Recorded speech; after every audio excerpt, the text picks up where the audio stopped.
अस्सलाम वालेकुम। अच्छा जी, हमने कल अपनी डिस्कशन शुरू की थी सोर्सेज ऑफ फाइनेंस पे, और उसमें प्राइमरली हमारी जो बात टॉपिक के लिहाज से हो पाई थी वो factors which must be considered while selecting N appropriate source of finance.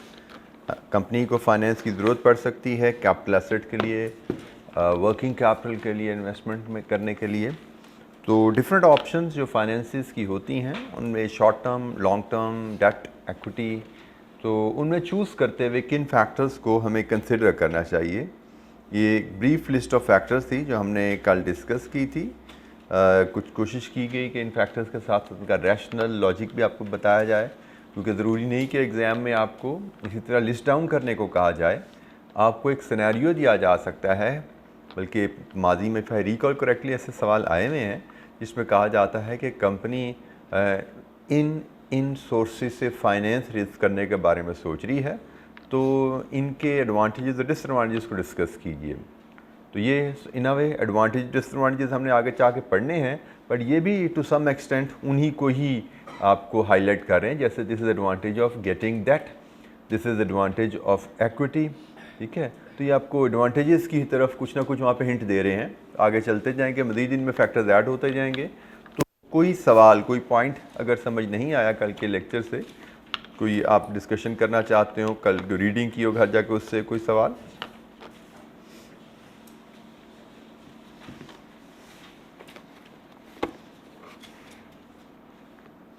अच्छा जी, हमें one by one different source of finance को डिस्कस करना है, और we start our discussion with equity finance. Let's assume after discussing the above factors, we have decided to raise finance from equity.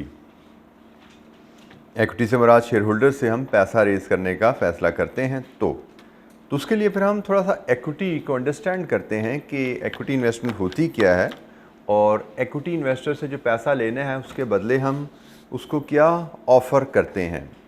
तो सबसे पहले जी, रिटर्न जो हम equity investor को देते हैं, या इक्विटी इन्वेस्टर जब आपका पैसा इन्वेस्ट करता है तो उसको दो तरह से रिटर्न आती है, एक कैपिटल गेन, एक डिविडेंड्स। क्या फ़र्क है जी दोनों में, कैपिटल गेन और डिविडेंड में? इक्विटी इन्वेस्टर किसी भी इन्वेस्टमेंट से दो तरह से रिटर्न हासिल करता है, एक कैपिटल गेन और एक डिविडेंड्स। जी, कौन बताएगा what is the difference between the two types of returns? जी बेटा।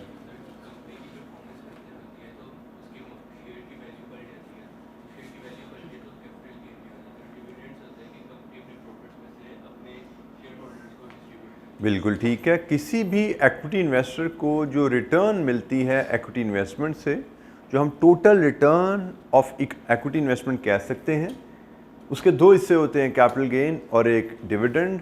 Dividend is the share from the annual profits, उसमें उसकी डिस्ट्रीब्यूशन है। Whereas capital gain is the increase in share price. आपने जो शेयर ख़रीदा, अगर उसकी प्राइस में इजाफा होता है तो वो जो इंक्रीमेंटल आपको वैल्यू हासिल हो रही है वो कैपिटल गेन है, which can be realised by selling share. अगर आप शेयर बेच देते हैं तो you can realise capital gain. 100 रुपये का शेयर खरीदा, 110 का बेच दिया, तो 10 रुपये का कैपिटल गेन आपने कमा लिया। डिविडेंड इसके अलावा कंपनी ने बांटा तो वो इसके अलावा है। अच्छा, जब मैं इक्विटी फाइनेंस की बात करते हैं तो कंपनी दो तरह के शेयर्स इशू कर सकती है टू रेज इक्विटी फाइनेंस। एक ऑर्डिनरी शेयर होते हैं, एक प्रेफरेंस शेयर होते हैं। तो उनसे तारुफ है आपका? ऑर्डिनरी शेयर्स, प्रेफरेंस शेयर्स, दोनों से आपका तारुफ है। इन दोनों को हम इक्विटी में क्लासिफाई करते हैं, और इनको समझने के लिए मुझे लगता है हम ऊपर डेफिनेशन नहीं, यही डिस्टिंग्विशिंग फैक्टर्स हैं, इन पे ही बात कर लेते हैं कि इनमें फ़र्क क्या रहता है। सबसे पहला फ़र्क डिविडेंड रेट्स का है। ऑर्डिनरी शेयर्स का डिविडेंड आपका वेरिएबल होता है, कंपनी के प्रॉफिट्स पे डिपेंड करता है, जबकि प्रेफरेंस शेयर्स का डिविडेंड फिक्स होता है। डिविडेंड डिस्ट्रीब्यूशन, डिविडेंड जो इक्विटी ऑर्डिनरी शेयर्स का डिविडेंड है वो सिर्फ तब पे किया जाता है जब कंपनी के पास स्पेयर फंड्स हैं, और जो after the payment of preference shares. Preference shares को डिविडेंड भी स्पेयर फंड्स में से ही दिया जाएगा, लेकिन इनका राइट ऑर्डिनरी शेयर होल्डर से पहले होता है। सो हम कह सकते हैं कि ऑर्डिनरी शेयर होल्डर्स के ऊपर इनको प्रेफरेंस दी जाती है किसी भी डिस्ट्रीब्यूशन ऑफ फंड्स के केस में, वो डिविडेंड डिस्ट्रीब्यूशन का केस हो, वो लिक्विडेशन के केस में एक्विटी डिस्ट्रीब्यूशन का केस हो। डिविडेंड डिस्ट्रीब्यूशन है तो भी ऑर्डिनरी शेयर होल्डर्स के ऊपर प्रेफरेंस शेयर होल्डर को पहला राइट मिलेगा, और लिक्विडेशन होगी कंपनी, अब आप इक्विटी कंपनी को लिक्विडेशन के बाद तमाम एसेट डिस्पोज ऑफ करने के बाद इन्वेस्टर को पैसा वापस कर रहे हैं, उसमें भी प्रेफरेंस शेयर होल्डर को पहला राइट मिलता है। फिर जो बचेगा पैसा वो ऑर्डिनरी शेयर होल्डर के पास जाता है। Voting rights, ordinary share holder normally they have the voting rights, और preference share holder they have no voting right. इनके पास मेंबर अपनी एनुअल जनरल मीटिंग में वोट देने के लिए कोई राइट नहीं होता। अच्छा, हमारी ज़्यादातर डिस्कशन, या मैं थोड़ा सा क्लियर कर दूं कि हमारी ज़्यादातर जो डिस्कशन होने वाली है वो ऑर्डिनरी शेयर्स के रेफरेंस से होने वाली है। यहाँ पे आल्दो हमने टर्म यूज़ की कि एक्विटी फाइनेंस रेज करने के दो तरीके, लेकिन इसमें थोड़ा सा फ़र्क हमें फाइनेंशियल मैनेजमेंट के रेफरेंस से करना पड़ता है। फाइनेंशियल रिपोर्टिंग में तो आपने पढ़ा है प्रेफरेंस शेयर कैपिटल को आप एज एक्विटी ट्रीट करते हो, लेकिन फाइनेंशियल मैनेजमेंट में प्रेफरेंस शेयर कैपिटल को हम आगे चल के देखेंगे कि इसको एक और कॉन्सेप्ट आपने पढ़ा होगा, सब्सटेंस ओवर फॉर्म का। पढ़ा हुआ है ये कॉन्सेप्ट? क्या होता है सब्सटेंस ओवर फॉर्म? किसी को कुछ याद है? मैं थोड़ा भूल गया हूँ थोड़ा सा। सब्सटेंस ओवर फॉर्म जी बेटा जी,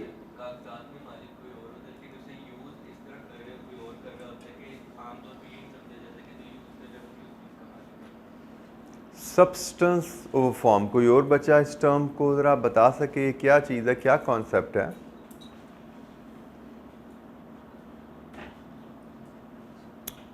सब्सटेंस ओवर फॉर्म का जहाँ तक मुझे याद पड़ता है, इस कॉन्सेप्ट में हमें बताया जाता है कि आपको किसी भी ट्रांजैक्शन की फॉर्म से ज़्यादा सब्सटेंस को आपको देखना चाहिए।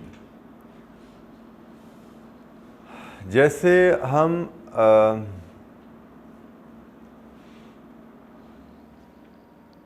इसी एग्जाम्पल की बात ले लें। हमने कहा preference share holders equity investor हैं, लेकिन साथ हम ये भी कह रहे हैं कि इनका रेट ऑफ रिटर्न फिक्स होता है। अब इन सब्सटेंस जिस इन्वेस्टर का रेट ऑफ रिटर्न फिक्स हो जाता है वो फिर एक्विटी इन्वेस्टर कहाँ का रहा, नफ़ा नुकसान में ज़िम्मेदार कहाँ रहा? एक्विटी इन्वेस्टर तो नफ़ा नुकसान में ज़िम्मेदार होता है ना। तो लिखने फॉर्म तो प्रेफरेंस शेयर्स की एक्विटी नज़र आ रही है, प्रेफरेंस शेयर कैपिटल कह रहे हैं हम इसको, और फाइनेंशियल स्टेटमेंट में भी हम इसको एक्विटी में क्लासीफाई कर रहे हैं। लेकिन सब्सटेंस और फॉर्म के कॉन्सेप्ट के देखें तो प्रेफरेंस शेयर कैपिटल में ऑर्डिनरी शेयर होल्डर्स पे उनको प्रेफरेंस भी दी जा रही है, डिविडेंड की पेमेंट के ऊपर भी, लिक्विडेशन के पेमेंट में भी उनको रेट ऑफ रिटर्न भी फिक्स रखा जा रहा है, उनको वोटिंग राइट भी नहीं दिए जा रहे। तो फिर कहाँ का एक्विटी इन्वेस्टर हुआ ये? तो फॉर्म तो शायद इनकी एक्विटी इन्वेस्टर की है, बट इन सब्सटेंस ये डेट होता है। हम अगला चैप्टर जाके पढ़ेंगे जब इसमें बेसिकली फीचर्स कुछ ना कुछ दोनों के आ जाते हैं। नाम में शेयर कैपिटल है, एक फीचर इनमें एक्विटी वाला ज़रूर है, कोई इनका जो डिविडेंड होता है जो टैक्स लायबल नहीं होता, ये एक्विटी वाला फीचर है, क्योंकि डेट का इंटरेस्ट जो होता है वो टैक्स लायबल एक्सपेंस है, लेकिन प्रेफरेंस शेयर्स का जो डिविडेंड है वो टैक्स लायबल एक्सपेंस नहीं। तो ये एक फीचर उनका थोड़ा सा एक्विटी वाला है, नाम के साथ भी एक्विटी लगी हुई है, इसलिए इसको फाइनेंशियल स्टेटमेंट में तो ज़रूर एक्विटी दिखाया जाता है, बट फाइनेंशियल मैनेजमेंट में जब हम पढ़ रहे हैं फाइनेंशियल एनालिसिस, इसमें डिस्कशन की हद तक तो हम इसको एक्विटी ज़रूर कह रहे हैं, लेकिन जब बात आएगी कॉस्ट ऑफ कैपिटल की, क्लासिफिकेशन की, गियरिंग रेशो की, तो फिर हम इसको लॉन्ग टर्म डेट में क्लासीफाई करते हैं वहाँ पर जाकर। जी बेटा, जी बेटा।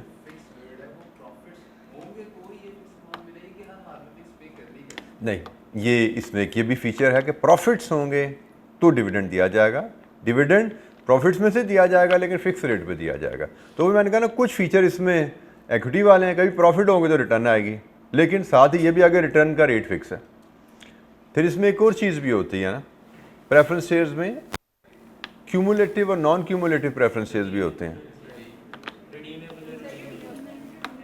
रिडीमेबल भी एक टर्म आ गई। अब इसमें देखते हैं कुछ फीचर कैसे आ गए। रिडीमेबल, तो रिडीमेबल का मतलब रीपेएबल, तो रीपेएबल तो डेट होता है, रीपेबल तो फिक्स होते हैं, लेकिन इरिडीमेबल परमानेंट।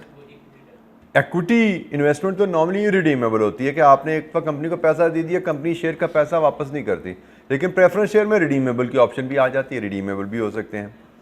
फिर मैं बात कर रहा था cumulative non cumulative. Preference share का एक फीचर ये भी होता है कि आपका अगर लॉस है तो पे तो नहीं किया आपको, लेकिन क्यूमुलेटिव डिविडेंड है, अगले साल अगर प्रॉफिट आ गया तो दोनों सालों का दे देंगे।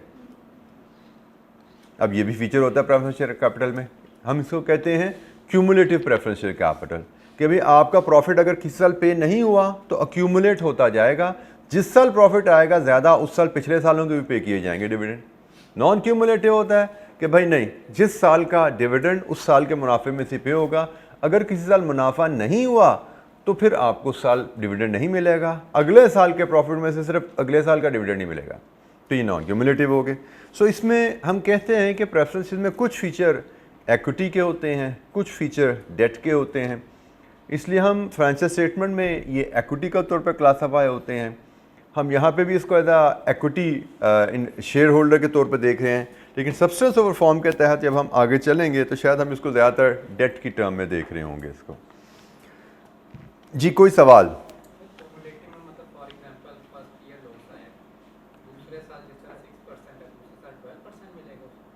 जी अगर प्रॉफिट आपका है तो 6 + 6 बिल्कुल ऐसे ही। पिछले साल का एरियर बुक हो गया, पे नहीं हुआ, लायबिलिटी बुक हो चुकी है, जब प्रॉफिट्स आएंगे तब पे हो जाएगा। क्यूमुलेटिव में आप बुक कर लेंगे लायबिलिटी को और अक्यूमुलेट होते जाएंगे, प्रॉफिट जब आएंगे तब आप पे कर देंगे। अच्छा, अब इक्विटी फाइनेंस में अब हम ऑर्डिनरी शेयर्स की तरफ जा रहे हैं, ऑर्डिनरी शेयर होल्डर्स की तरफ जा रहे हैं, उनकी बात करने जा रहे हैं। और उसमें एक सबसे पहली टर्म है फ्लोटेशन। ऑर्डिनरी शेयर्स के रेफरेंस से फ्लोटेशन से मुराद क्या है, ये टर्म भी आपने शायद सुनी होगी, नहीं सुनी है? फ्लोटेशन से मुराद होता है अपने शेयर्स को, कंपनी के शेयर्स को स्टॉक एक्सचेंज में लिस्ट करवाना। फ्लोटेशन से मुराद होता है शेयर्स को स्टॉक मार्केट में फ्लोट करना या शेयर्स को स्टॉक मार्केट में लिस्ट करवाना। एक कंपनी अपने शेयर्स को स्टॉक मार्केट में लिस्ट करवाने के बारे में क्यों सोच सकती है? क्या फ़ायदे क्या हैं, बेनिफिट्स क्या हैं स्टॉक मार्केट में लिस्टिंग के? कोई बता सकता है? जी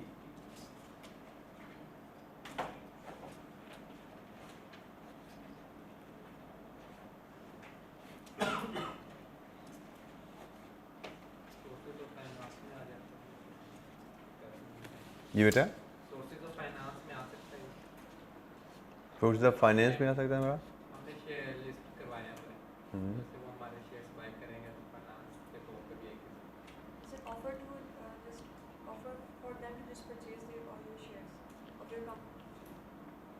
बेटा मेरा सवाल दोबारा रिपीट करता हूँ।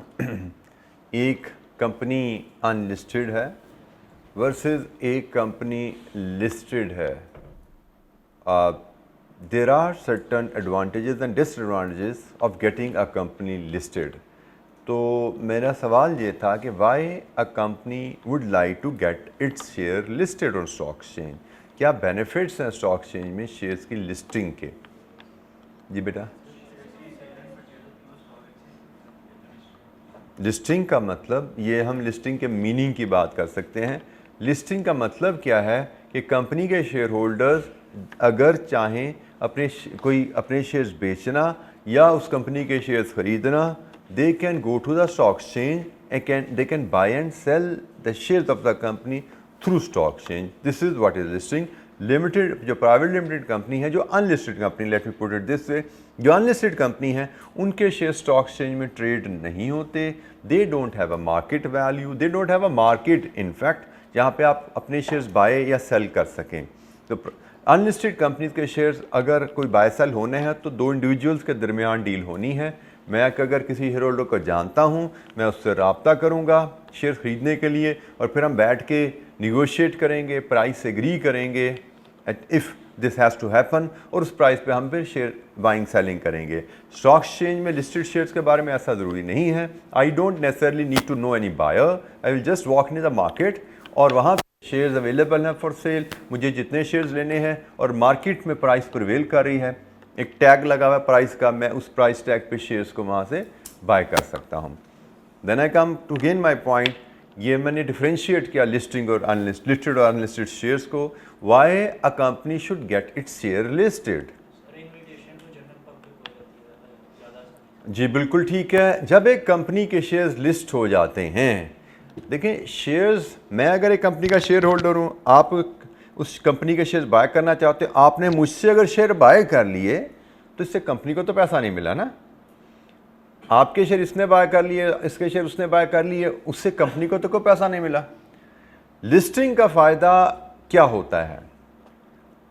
पहला फ़ायदा, जो मेन फ़ायदा जिसके पीछे कंपनी जाती है, कि जब एक कंपनी के शेयर लिस्ट हो जाते हैं और लिस्टिंग के बाद कंपनी अगर चाहे नए शेयर इशू करना, कंपनी ने कोई नई फैक्ट्री लगानी है, कंपनी ने कोई नया प्रोजेक्ट लगाना है और कंपनी लिस्टेड है, उसको शेयर्स के थ्रू फाइनेंस रेज करना है, एक्विटी फाइनेंस रेज करना है, तो listed company can offer their share for sale to public through an invitation. एक अखबार में इश्तिहार दे के आप पब्लिक को इनवाइट कर सकते हो to buy your share. If you are working for a listed company, आप एडवर्टाइज कर सकते हो पब्लिक को in general, and you can invite them to invest in your company's share.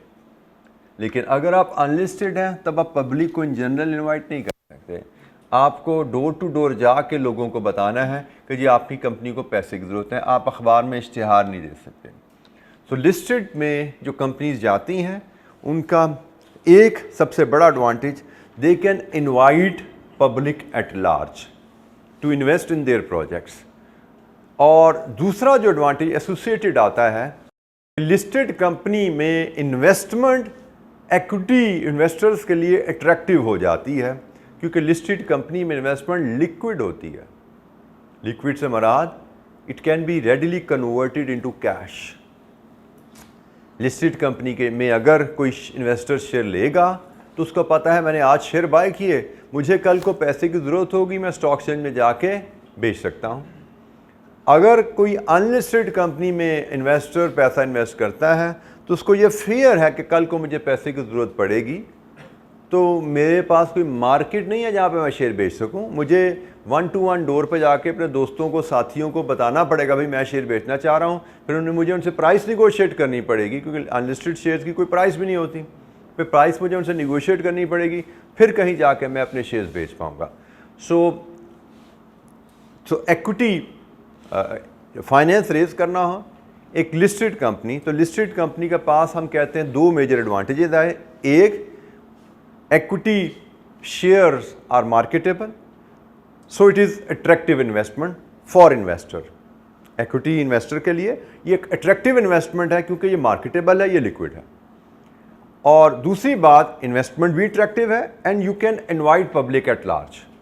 आप अखबार में इश्तिहार दे के लोगों को बुला सकते हो कि जी मेरी कंपनी में इस प्रोजेक्ट में पैसा इन्वेस्ट करो, मैं शेयर बेच रहा हूँ अपना। अनलिस्टेड कंपनी के शेयर्स पब्लिकली इनवाइट भी नहीं कर सकते लोगों को, और लोगों को ये भी डर है कि मैंने इसमें पैसा लगा दिया, कल को इसने बिकना भी नहीं है शेयर ने, मुझे दिक्कत होगी शेयर बेचने में।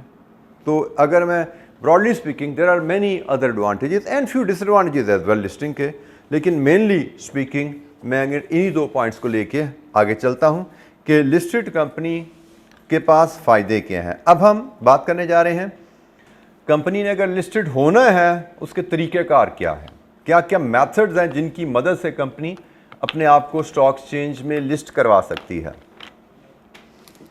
सबसे पहला जनाब एक मेथड जो लिस्टिंग का अवेलेबल है, that is initial public offer, जिसको हम एब्रीविएट करते हैं IPO। स्टॉक एक्सचेंज में लिस्ट होने का एक तरीका है कि आप पब्लिक को शेयर्स फॉर सेल ऑफर करें विद स्टॉक एक्सचेंज अप्रूवल। और जब फर्स्ट टाइम कंपनी पब्लिक को शेयर ऑफर करती है तो उसको हम इनिशियल पब्लिक ऑफर कहते हैं।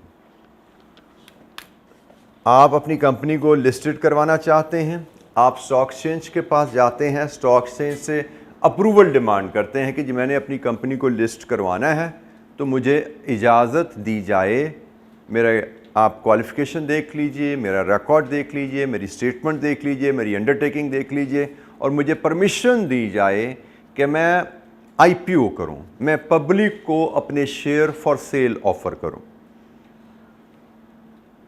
स्टॉक एक्सचेंज अगर कंपनी के रिकॉर्ड से, उसकी परफॉर्मेंस से, उसकी सबमिशन से सेटिस्फाइड है, स्टॉक एक्सचेंज में allow company listing and IPO, initial public offer. ठीक है जी, हम आपको लिस्टिंग की इजाज़त देते हैं, आप पब्लिक को अपने शेयर्स ऑफ़र कर दीजिए।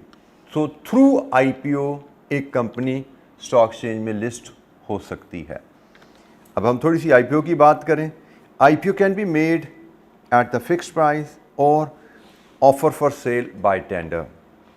ये दो डिफरेंट सी टर्म है। फिक्स्ड प्राइस ऑफर में होते हैं कि कंपनी जो शेयर ऑफ़र कर रही है उसकी प्राइस फिक्स की जाती है कि जी हमें अपने एक्स प्रोजेक्ट के लिए से 4 अरब रुपए चाहिए और हम अपने शेयर्स 10 रुपीज़ पर शेयर के हिसाब से ऑफ़र कर रहे हैं, फिक्स्ड प्राइस। तो जो लोग हमारे कंपनी के एक्स प्रोजेक्ट में पैसा इन्वेस्ट करना चाहते हैं, they can deposit the money in Y bank by this date at the rate of 10 rupees पर शेयर। सो जो पोटेंशियल इन्वेस्टर होते हैं they will deposit the money और company will accordingly issue shares. Fixed price announce कर दी जाती है। लेकिन एक ऑप्शन ये भी होती है offer for sale by tender कि कंपनी प्राइस फिक्स नहीं करती, कंपनी इन्वेस्टर से कहती है कि आप बताइए आप किस प्राइस पे मेरा शेयर खरीदना चाहेंगे, कि जी मुझे 4 अरब चाहिए प्रोजेक्ट के लिए, आप बताइए आप कितने शेयर्स और किस प्राइस पे ख़रीदने में इंटरेस्टेड है। अब हर इन्वेस्टर अपने हिसाब से कैलकुलेशन करेगा। कोई कहेगा जी मुझे 10,000 शेयर दे दें 10 रुपये के हिसाब से, कोई कहेगा जी मुझे 5,000 शेयर दे दें 11 रुपये के हिसाब से, कोई कहेगा जी मुझे 50,000 शेयर दे दें 12 रुपये के हिसाब से। Every investor will do its own calculation and they will submit there tender, कितने शेयर किस प्राइस पे ख़रीदने में इंटरेस्टेड हैं। अब ये शेयर की प्राइस कैसे डिटरमिन की जाती है, ये हमारा स्कोप CFAP क्या है, यहाँ पे हम बात नहीं करेंगे। हमारे लिए सिर्फ इतना ही जानना काफ़ी है कि एक फ़िक्स्ड प्राइस में कंपनी प्राइस अनाउंस करती है जी मैं इस प्राइस पे अपने शेयर ऑफ़र कर रहा हूँ, और offer for sale by tender में कंपनी नहीं शेयर हो इन्वेस्टर से कहा जाता है आप बताइए आप किस प्राइस पे हमारे शेयर खरीदने में इंटरेस्टेड हैं। टेंडर जब आ जाते हैं तो टेंडर्स को रिव्यू करके फिर कंपनी प्राइस खुद उस टेंडर में से सिलेक्ट करती है कि इस टेंडर की बेसिस पे मुझे 10 रुपये पे शेयर इशू करने चाहिए, 11 पे इशू करने चाहिए, क्योंकि हमने ख्याल रखना है company must raise 4 billion rupees. तो offer for sale by tender में सिंपल वर्ड्स में price is not fixed, investors are asked to submit their quotation या टेंडर्स।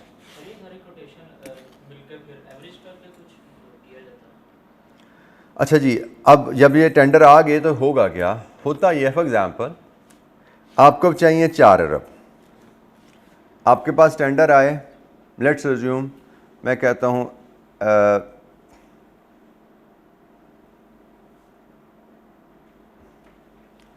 3 मिलियन शेयर्स का टेंडर आया आपके पास, जिसमें इन्वेस्टर ने कहा we are willing to buy shares at say 12। तो अगर मैं 12 रुपये और चलें मैं थोड़ा और आगे चलता हूँ, मेरे पास 10 मिलियन शेयर का टेंडर है जिसमें investor is willing to buy at 11। मेरे पास 15 मिलियन शेयर का टेंडर है जिसमें investor is willing to buy at 10। Company के पास ये टेंडर आए, कंपनी अब रिव्यू कर रही है कि उसको क्या प्राइस सेट करनी है।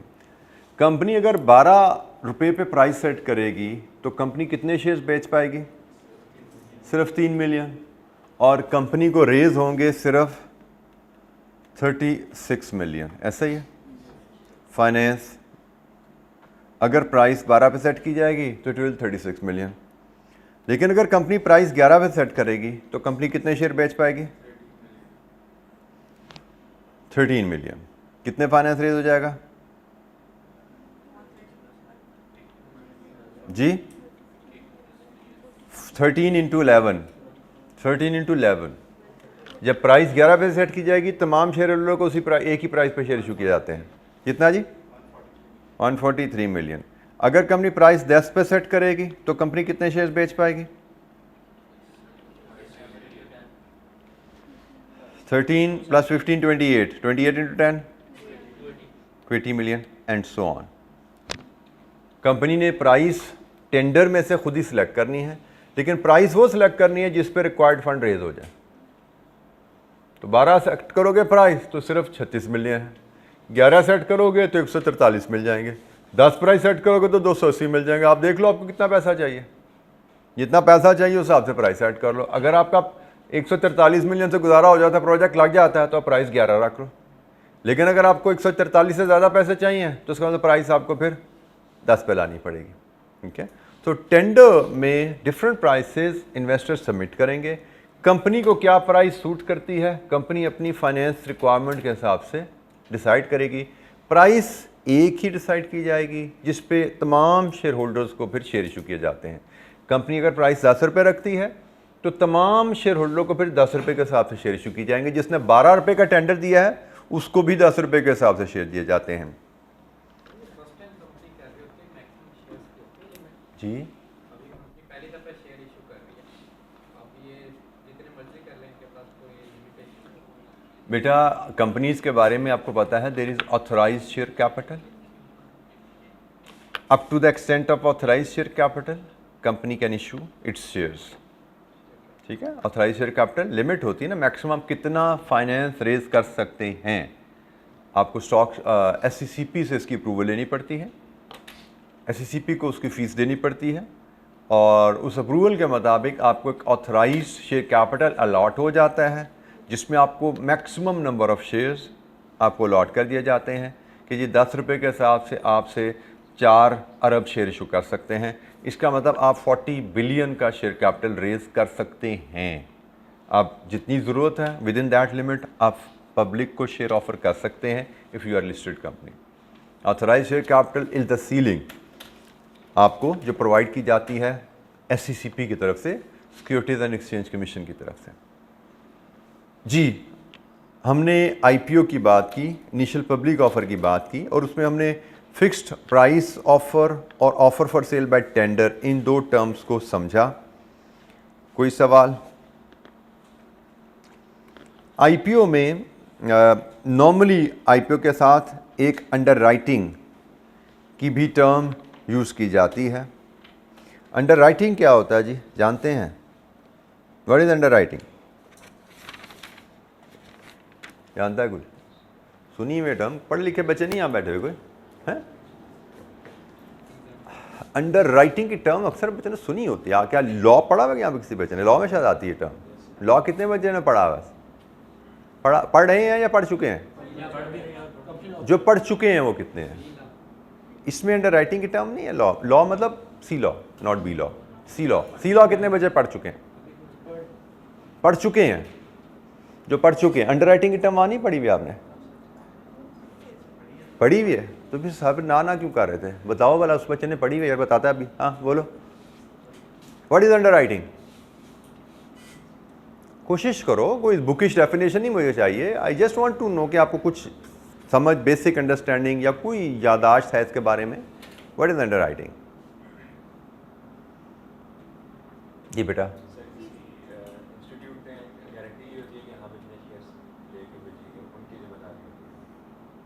थोड़ा सा डिफरेंट है बात इससे अंडरराइटिंग की। पब्लिक ऑफर के साथ स्टॉक एक्सचेंज की एक रिक्वायरमेंट होती है कि आपने अगर पब्लिक ऑफर में जाना है तो your public offer must be underwritten. उसकी अंडरराइटिंग एग्रीमेंट होने चाहिए। अंडरराइटिंग एग्रीमेंट्स क्या होते हैं? It is guarantee by some financial institution to buy the unsold share. आप पब्लिक को शेयर ऑफर करते हैं, कोई गारंटी है पब्लिक सारे शेयर बाय कर लेगी आपसे? हो सकता है पब्लिक को आपका प्रोजेक्ट ही पसंद ना आए, हो सकता है पब्लिक को आपकी प्राइस ही पसंद नहीं आई। So when you offer your shares to public, there is always a risk of failure. Your public issue में फेल। पब्लिक इशू के फेलियर से मुराद क्या है कि companies unable to sell all the shares.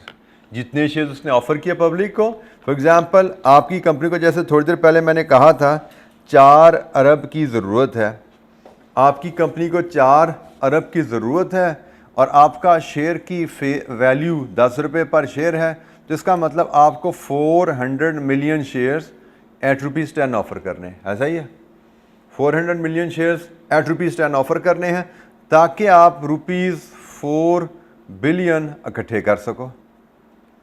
There is always a risk कि public will not trust, public may not trust your project, public may not give you the required money. तो इसके लिए underwriting agreements चाहिए होते हैं। Stock exchange underwriting agreement के बगैर आपको आईपीओ अलाउ नहीं करती, आपको इजाज़त नहीं मिलेगी पब्लिक ऑफर की। अंडरराइटिंग क्या है कि company must obtain guarantee from one or more financial institutions to buy unsold share. Public offer में जितने शेयर्स अनसोल्ड रह जाएंगे वो एक या एक से ज़्यादा financial institution they give the company guarantee to buy. Underwriting agreement किए जाते हैं। हो सकता है कोई एक बैंक कहे जी 100% अनसोल्ड शेयर मैं बाय कर लूँगा, हो सकता है 2 बैंक मिलकर कहते हैं जी 50% ऑफ अनसोल्ड शेयर हम ले लेंगे, हो सकता है 4 बैंक मिल जाए कहें जी 25% ईच अनसोल्ड शेयर हम ले लेंगे, या कोई कहे जी 25 मैं ले लूँगा, 10 मैं ले लूँगा, 5 मैं ले लूँगा।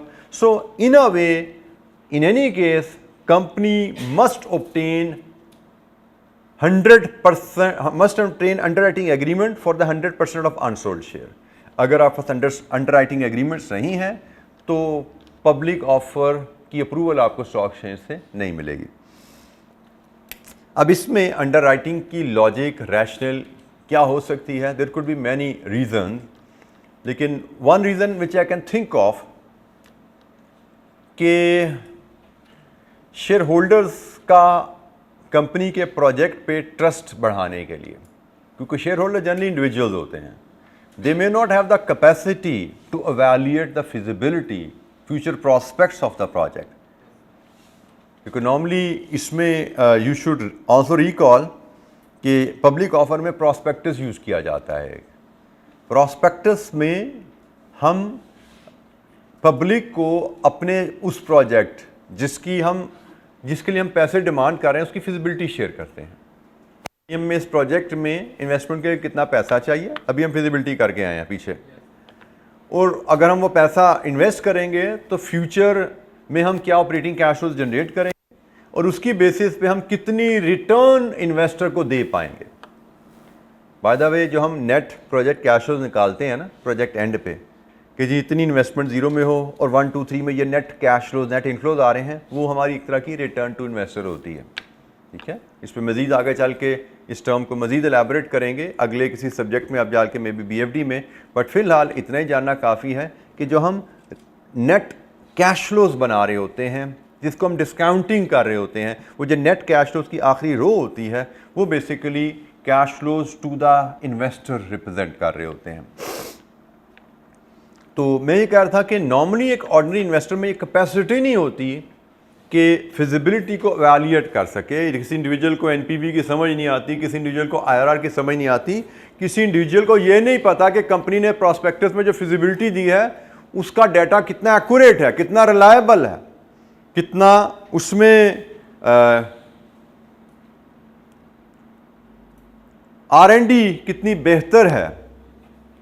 तो इसीलिए मुझे लगता है जब एक बीच में फाइनेंशियल ज़्यादा फाइनेंशियल इंस्टीट्यूशन आते हैं अंडरराइटिंग के लिए, तो फाइनेंशियल इंस्टीट्यूशन के पास तो एक्सपर्ट होते हैं ना, उसके पास तो पूरी टीम बैठी होती है जो कि फिजिबिलिटी को एनालाइज कर सकते हैं, असेस कर सकते हैं, और अगर फाइनेंशियल इंस्टीट्यूट को कोई प्रोजेक्ट फीजिबल नहीं लगेगा तो उसमें वो शेयर बाय करने की गारंटी नहीं देगा कभी। तो शेयर होल्डर को मुझे लगता है कि एक तरह के थोड़ा सा कॉन्फिडेंस मिल जाता है अंडरराइटिंग एग्रीमेंट से कि फॉर एग्जांपल अगर से हबीब बैंक लिमिटेड ने अंडरराइटिंग का एग्रीमेंट कर लिया है एक प्रोजेक्ट के लिए कि भाई अगर मैंने शेयर नहीं लिया हबीब बैंक ले लेगा, तो मुझे लगता है यार हबीब बैंक पैसा इन्वेस्ट करने की कमिटमेंट कर रहा है तो प्रोजेक्ट शायद बेहतर ही होगा। तो कॉन्फिडेंस थोड़ा सा इन्वेस्टर का बढ़ जाता है। There are in fact many other reason for underwriting, लेकिन एक वजह जो मैं सोच सकता हूं वो ये भी है कि ऑर्डिनरी शेयर होल्डर्स को एक कॉन्फिडेंस मिल जाता है कि भाई ये जो फिजिबिलिटी मुझसे प्रॉस्पेक्टस में शेयर की जा रही है, ये 4, 5, 6 बैंकों के एक्सपर्ट्स ने रिव्यू की हुई है जिन्होंने अंडर राइटिंग एग्रीमेंट्स साइन किए हुए हैं। So underwriting guarantee from the financial institution to buy the unsold share. कोई भी public offer without underwriting नहीं ऑफर की जा सकती। अंडर राइटिंग के अलावा पब्लिक ऑफर में एक कॉन्सेप्ट यूज और होता है इशूइंग हाउस का।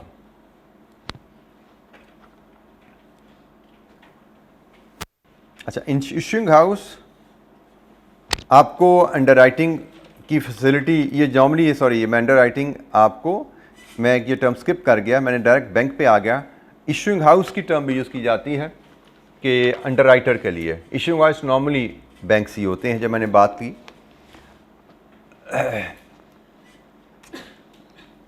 अच्छा, आईपीओ के बारे में एक और जो टर्म यूज़ की जाती है, it is most expensive route to market, therefore commonly seen with the larger companies looking to raise substantial amount of capital.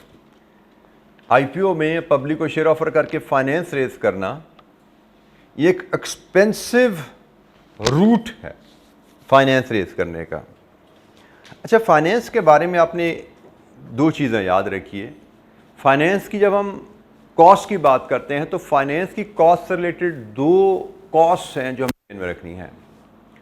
एक कॉस्ट होती है cost of raising finance, finance raise करने की कॉस्ट, जिसको हम एडमिनिस्ट्रेटिव कॉस्ट कह सकते हैं, administrative cost of raising finance. और एक होती है cost of finance which is cost of using finance. जैसे अगर सिंपल टर्म में मैं बैंक लोन की बात करूं, आप बैंक से लोन लेने जाते हो ना, तो बैंक की एक अपफ्रंट प्रोसेसिंग फीस होती है कि जी हम 1% फीस लेंगे आपसे आपकी एप्लीकेशन प्रोसेस करने की। अगर आपके 100 करोड़ की लोन की एप्लीकेशन है तो 1%, 1 करोड़ फीस लेंगे हम आपसे इस एप्लीकेशन को अप्रूव करने की।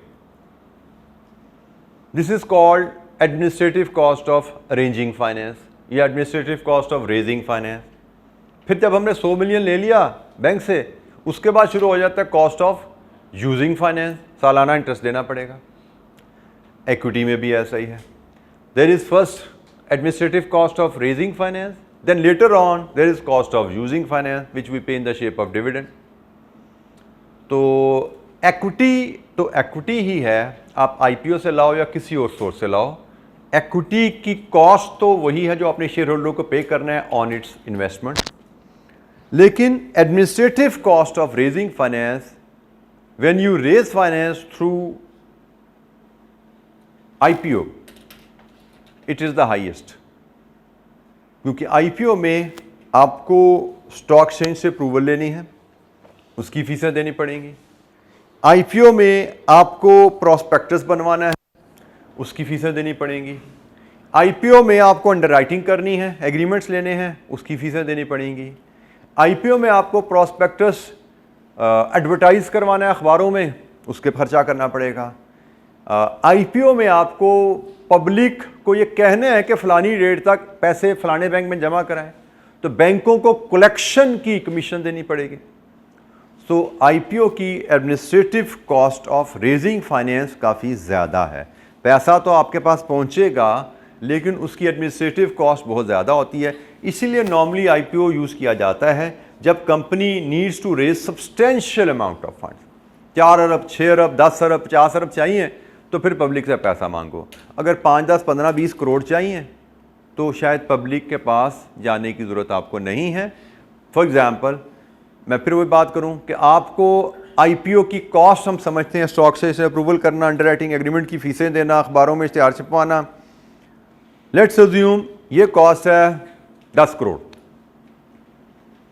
अब तो अगर आपने रेज करना ना पैसा से 100 करोड़, तो 100 करोड़ रेज करने के लिए 10 करोड़ का खर्चा करना does not make any sense, क्योंकि इट कम्स टू 10%।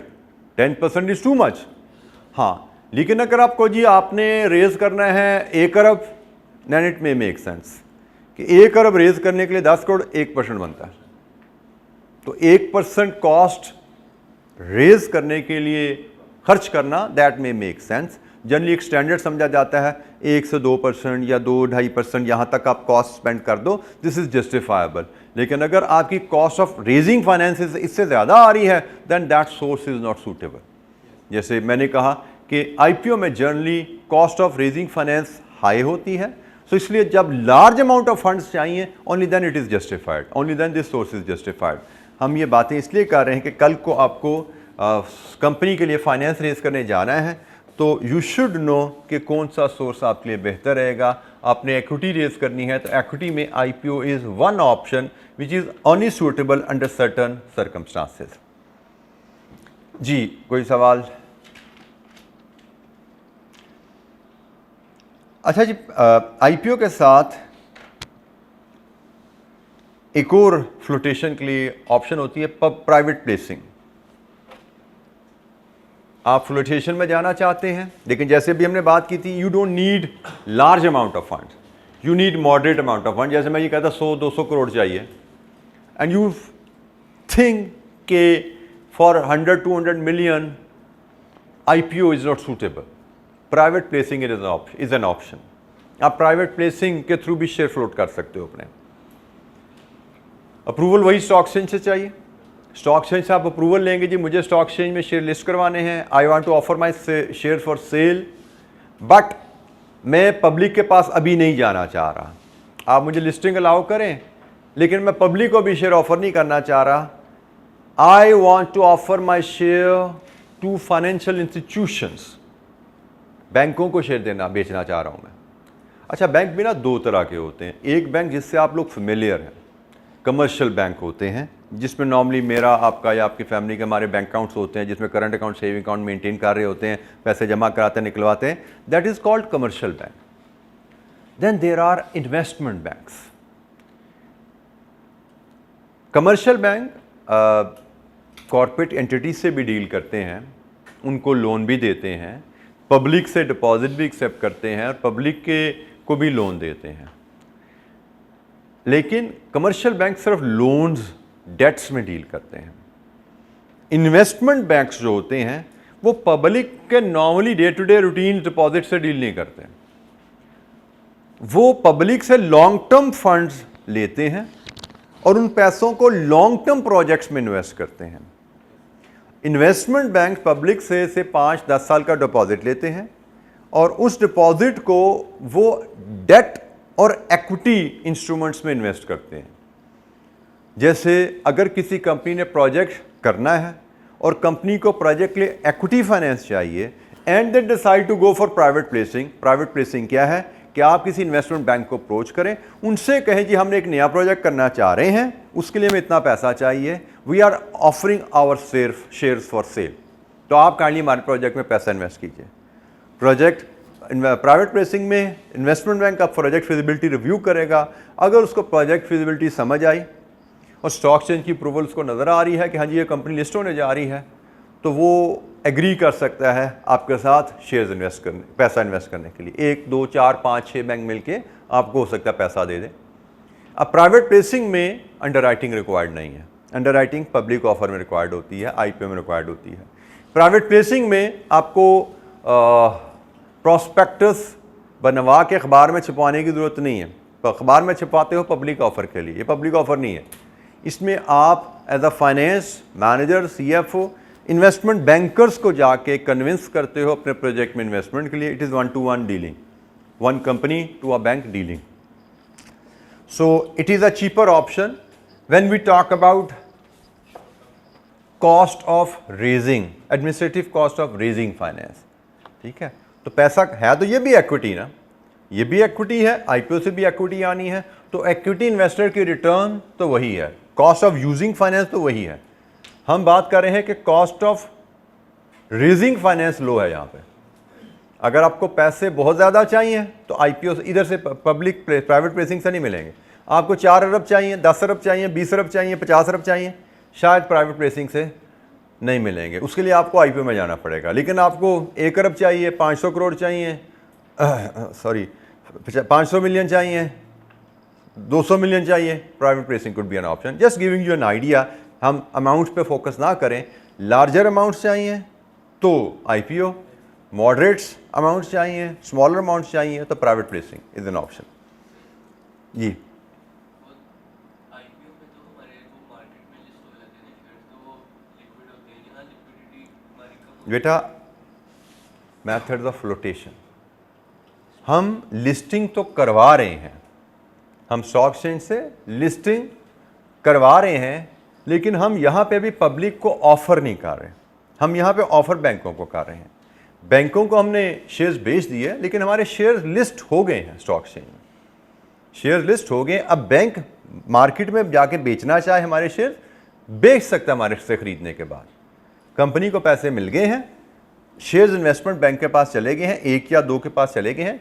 वो आप मार्केट में ऑर्डिनरी शेयर होल्डर को, पब्लिक को शेयर स्टॉक एक्सचेंज में बेचना चाहें तो बेचें, क्योंकि आईपीओ में हमने लिस्टिंग की अप्रूवल ली विद सेल टू पब्लिक। यहाँ पे लिस्टिंग की अप्रूवल ली with sale to bank. Listing होगी हमारी, बैंक को, लेकिन सेल अभी हमने बैंकों को की है। बैंक आगे जिसको मर्जी बेचें, पब्लिक में बेच दें शेयर पे। और रखना चाहें रखें अपने पास 10 साल, नहीं रखना चाहते कल बेच दें, परसों बेच दें। लिस्टेड शेयर्स के साथ यही तो उसकी फ्लेक्सिबिलिटी है कि वो मार्केटेबल है। और by the way, investment bank, अगर आपकी कंपनी के शेयर लिस्टेड नहीं है, आपको अप्रूवल नहीं मिली हुई, तो शायद वो आपके साथ इन्वेस्टमेंट में इंटरेस्टेड ही नहीं, क्योंकि इन्वेस्टमेंट बैंक ने कल को शेयर बेच के अपने इन्वेस्टर को पैसा वापस करना है ना। तो अगर आपकी कंपनी लिस्टेड ही नहीं है और अनलिस्टेड कंपनी में वो पैसा डाल दे, तो जब इन्वेस्टर पैसा मांगने आएगा वो शेयर्स कैसे बेचेंगे, पैसा कहाँ से लाएंगे? क्योंकि अनलिस्टेड कंपनी के शेयर्स बेचना is not an easy task. कितना टाइम लगेगा, कितने पैसे मिलेंगे, पता ही कुछ नहीं है। तो investment bank, they would rarely invest in unlisted companies. Sir ये इन्वेस्टमेंट बैंक से होते हैं जो इंश्योरेंस वगैरह ऑफर करते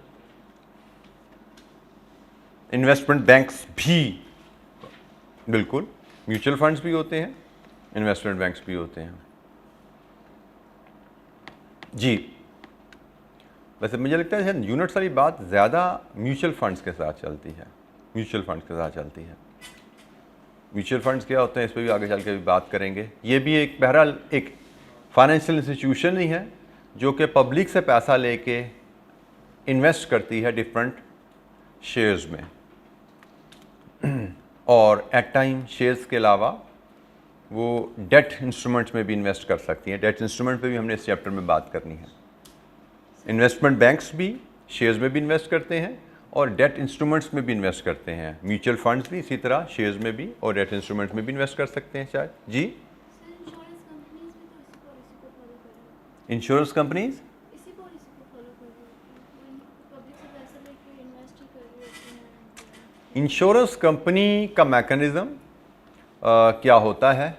इंश्योरेंस कंपनीज आपसे पैसा लेती हैं और उसके अगेंस्ट आपको सर्टन रिस्क कवर कर रही होती हैं, और उनका एक अपना प्रोबेबिलिटीज़ के थ्रू एक कैलकुलेशंस होती हैं। लेकिन मैकेनिज़्म का कुछ ऐसा ही रहता है कि आपसे जो प्रीमियम वो लेते हैं, से 100 लोगों से उसने प्रीमियम लिया, उस प्रीमियम को वो कहीं डिफरेंट इन्वेस्टमेंट प्रोजेक्ट्स में इन्वेस्ट कर देते हैं।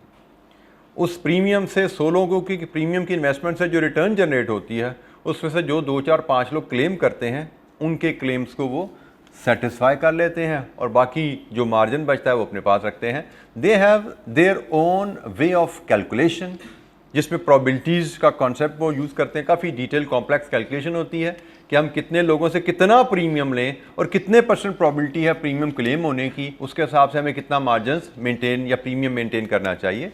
But yes, insurance companies premium इकट्ठे करती है पब्लिक से और उसको डिफरेंट लिक्विड इन्वेस्टमेंट्स में, लॉन्ग टर्म इन्वेस्टमेंट में वो इन्वेस्ट कर रही होती है, और कॉन्सेप्ट यही है कि उससे जो रिटर्न जनरेट होगी, उस रिटर्न से जो क्लेमेंट होंगे उनके क्लेम्स सेटिस्फाई किए जाएंगे।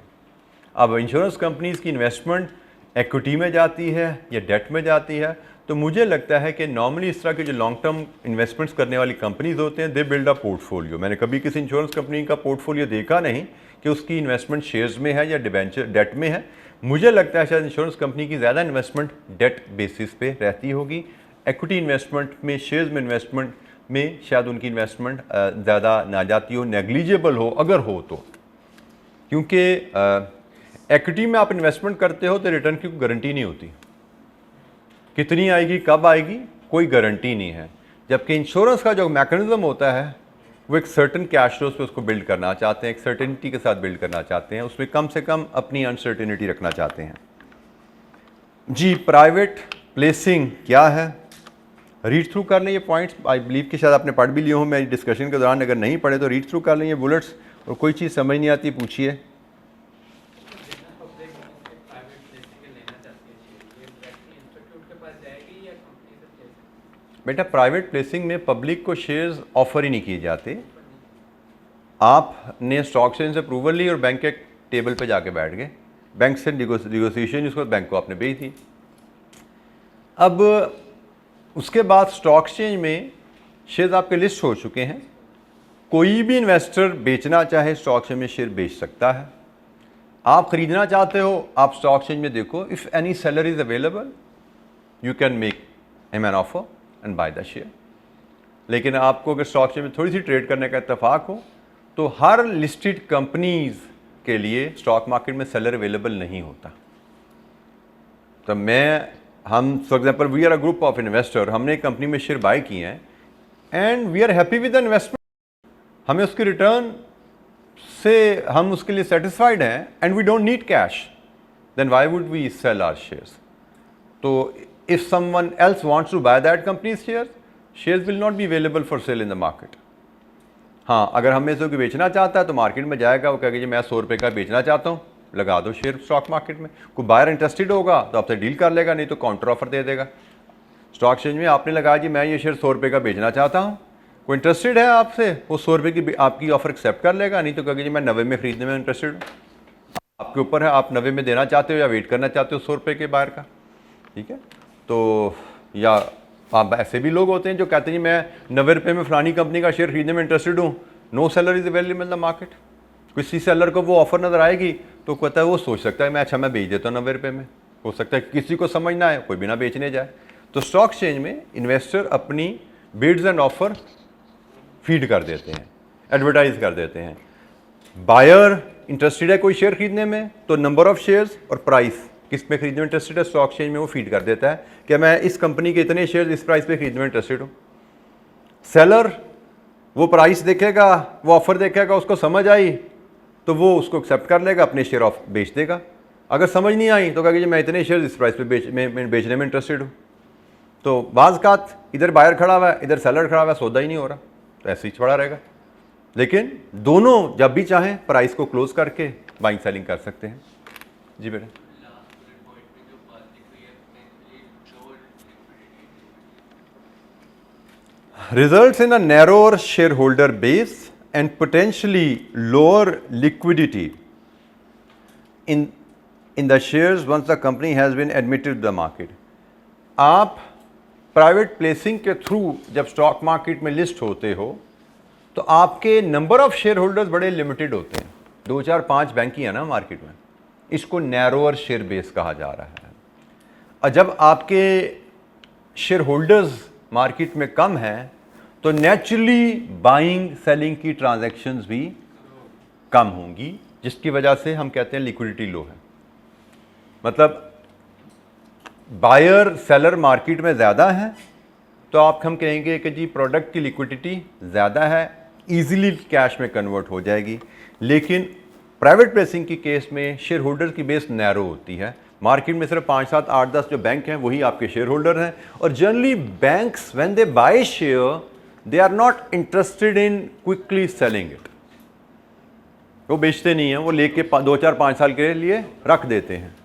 तो जब आपके शेयर्स उन इन्वेस्टर के पास चले गए जो मार्केट में बेच ही नहीं रहे, तो इसका मतलब आपके शेयर्स की बाइंग सेलिंग मार्केट में नहीं हो रही, और बाइंग सेलिंग नहीं हो रही तो हम कहते हैं जिसका मतलब share are less liquid, there are no willing buyer, there are no willing seller in the market, shares are less liquid. और लेस लिक्विड शेयर का एक ड्रॉबैक क्या रहता है कि कल को आपने दोबारा जब शेयर्स बेचने होंगे तो फिर शेयर होल्डर का इंटरेस्ट थोड़ा कम हो जाता है। भाई ये शेयर हैं तो सही लिस्टेड, लेकिन मार्केट में कोई बायर सेलर नहीं होता, कल को मैंने शेयर बेचने होंगे तो मुझसे कौन खरीदेगा। ये इनलिक्विड शेयर में ये एक फियर रहता है ऑर्डिनरी इन्वेस्टर को कि भाई बेचने में ठीक है लिस्टेड ज़रूर है, लेकिन मार्केट ज़रूर है, लेकिन बायर सेलर भी तो होना चाहिए ना। तो प्राइवेट प्लेसिंग में लिक्विडिटी लो रहती है शेयर होल्डर्स की, शेयर्स की। जी, एनी अदर क्वेश्चन? 100% शेयर हम बेच देते हैं उनको, शेयर होल्डर को, अगर हम ऊपर लेके गए हैं उनके पास तो हमारे सारे नहीं बाय करना चाहते। बेटा आप अगर एक कंपनी के 100% शेयर बाहर लोगों को दे दोगे तो what is the meaning of control? Control नाम की एक चीज़ होती है ना, वो क्या होता है? कंपनी चलाने के लिए, कंपनी के मैनेजमेंट कंट्रोल के लिए यू नीड कंट्रोलिंग शेयर्स, और जनरली कंट्रोलिंग शेयर्स हम कहते हैं 50% से अबव। 51% शेयर्स को हम कंट्रोलिंग शेयर्स कह सकते हैं। अगर आपके पास कंट्रोलिंग शेयर्स नहीं हैं तो आप कंपनी को मैनेज नहीं कर सकते, या एटलीस्ट तब तक मैनेज कर सकते हैं जब तक बाकी के शेयर होल्डर आपको इजाज़त दें। नॉर्मली कंपनीज जब पब्लिक को शेयर ऑफर करती हैं तो दे मेक श्योर, पब्लिक को या किसी एक्सटर्नल पार्टी को शेयर ऑफर करती हैं, दे मेक श्योर कि जो मैनेजमेंट ग्रुप है they retain at least 51% of share. अगर मैनेजमेंट ग्रुप के पास 51% शेयर्स नहीं हैं तो पब्लिक से कोई भी इंडिविजुअल शेयर्स इकट्ठा करके मैनेजमेंट को गुड बाय करने आ सकता है कि आई जी आप चलिए, कल से मैं संभालूंगा क्योंकि अब कंट्रोलिंग शेयर मेरे पास आ गए हैं। और ऐसा प्रैक्टिकली हमारे साथ पाकिस्तान में हुआ हुआ है। एक बड़ा नाम होता था इंश्योरेंस कंपनी में, अभी भी है शायद, आदम जी इंश्योरेंस। आदम जी इंश्योरेंस के साथ प्रैक्टिकली ये हुआ हुआ है कि उन्होंने कंट्रोलिंग मैनेजमेंट ने पब्लिक ऑफर करते हुए, प्लेसिंग में जाते हुए कंट्रोलिंग शेयर्स को मॉनिटर नहीं किया।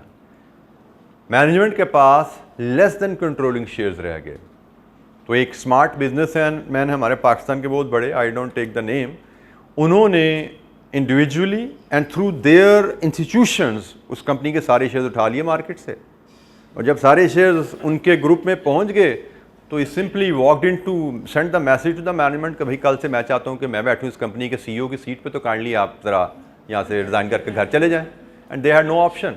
तो एक सक्सेसफुल बिजनेस, इतने अरसे का खड़ा किया हुआ, डेकेड्स का बना हुआ बिजनेस, जो कि टॉप बिजनेस था इंश्योरेंस सेक्टर का, हमारे आदम इंश्योरेंस, उसको एक बिजनेसमैन ने स्मार्टली टेक ओवर कर लिया। स्मार्टली तो नहीं कहूँगा, बेवकूफ़ी थी बिजनेस ऑनर्स की जिन्होंने कंट्रोलिंग शेयर्स अपने पास नहीं रखे। सो हमने फैक्टर्स भी डिस्कस कर रहे थे ना कल, कि factors which we should consider while selecting an appropriate source of finance, उसमें control is also a factor. पैसा कहाँ से लाना है, कंट्रोल देखो।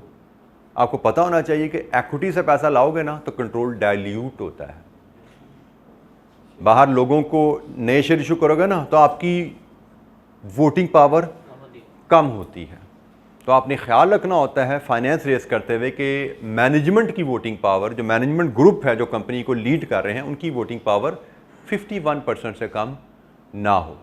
तो अगर आपके मैनेजमेंट ग्रुप की वोटिंग पावर ऑलरेडी 51 पे खड़ी हुई है, इसका मतलब you can not afford to issue shares to public.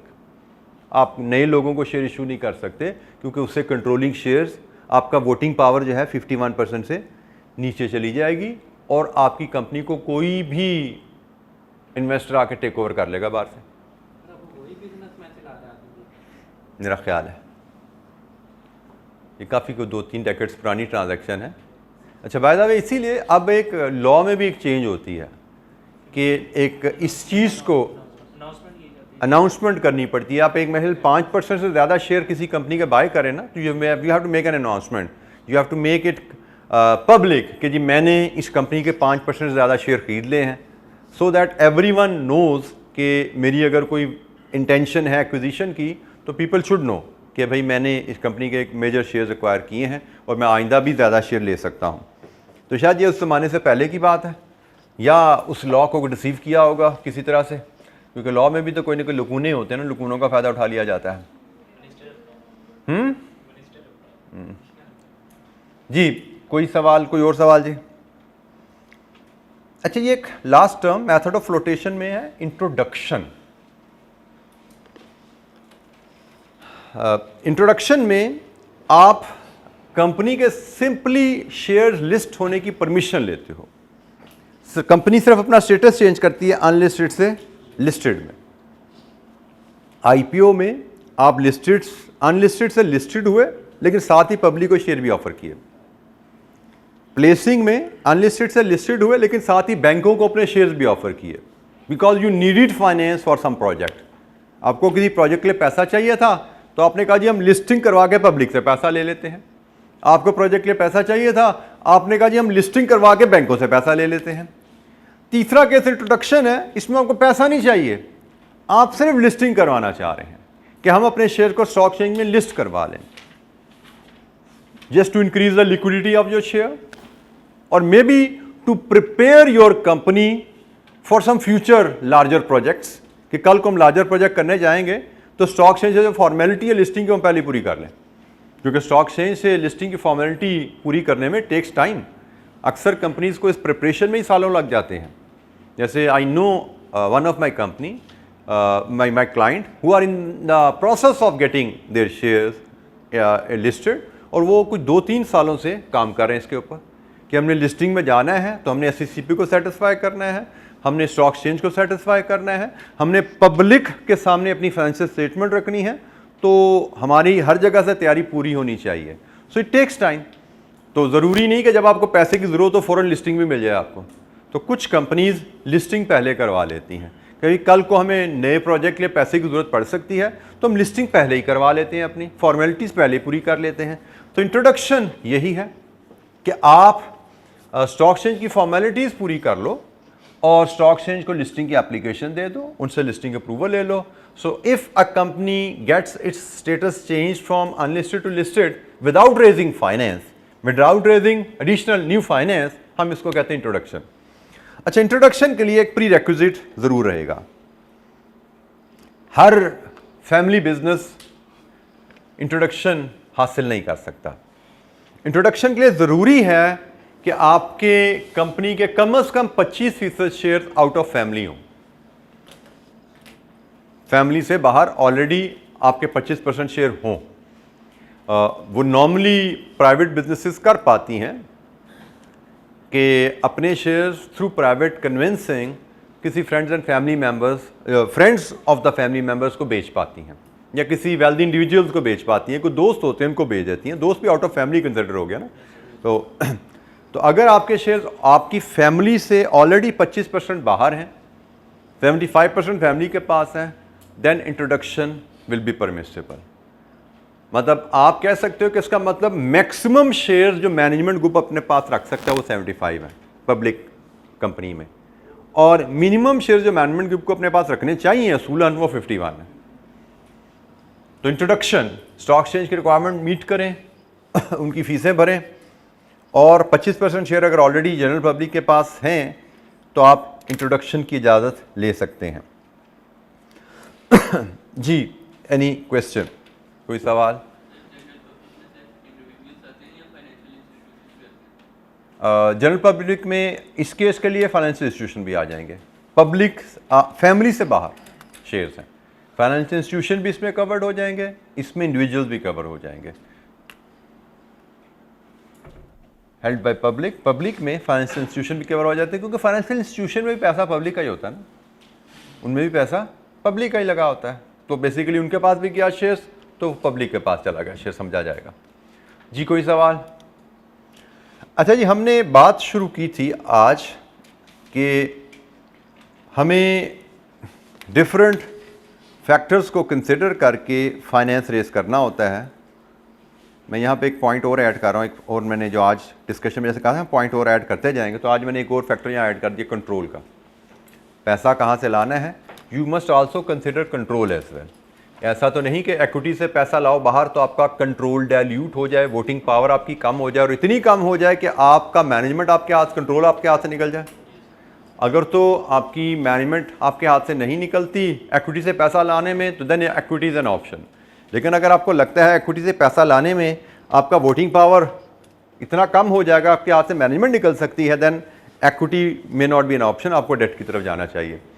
तो एनीवेज हमने जो बात की, डिफरेंट फैक्टर्स कंसिडर करके आप सोर्स ऑफ फाइनेंस सेलेक्ट करते हैं, और अगर आपने डिफरेंट फैक्टर कंसिडर करके source of finance equity select किया तो इक्विटी में हमने ऑर्डिनरी शेयर्स और प्रेफरेंस शेयर्स की बात की, और फिर इसी के कॉन्टेक्स्ट में हम मेथड ऑफ फ्लोटेशन को डिस्कस किया हमने कि आप अपने इक्विटी फाइनेंस रेज करने के लिए अपने शेयर्स को आप स्टॉक एक्सचेंज में लिस्ट करवा सकते हैं, और लिस्ट करवा के आप ये 3 मेथड हैं स्टॉक एक्सचेंज के लिस्टिंग के, जिसमें इन 2 में आप लिस्टिंग के साथ फाइनेंस भी रेज कर रहे हैं, यहाँ पे आप फाइनेंस नहीं रेज कर रहे, सिर्फ लिस्टिंग करवा रहे हैं। फाइनेंस कल को आप रेज कर सकते हैं आसानी से, क्विकली।